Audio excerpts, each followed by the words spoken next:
അംഗൻവാടി പോയി പഠിക്കണ്ടായോ? അമ്മയെ കാണാനൊക്കത്തില്ലേ? എന്റെ അമ്മ വീടല്ലേ? ഇല്ല വിടത്തില്ല. അല്ല ബാഗ് ഇട്ടോ ഒന്ന് പറയട്ടെ. അംഗൻവാടി പോയി പഠിച്ച്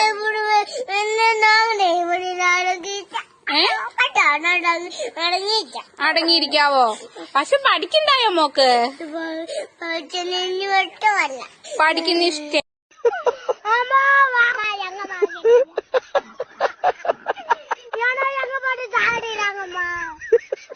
Mama,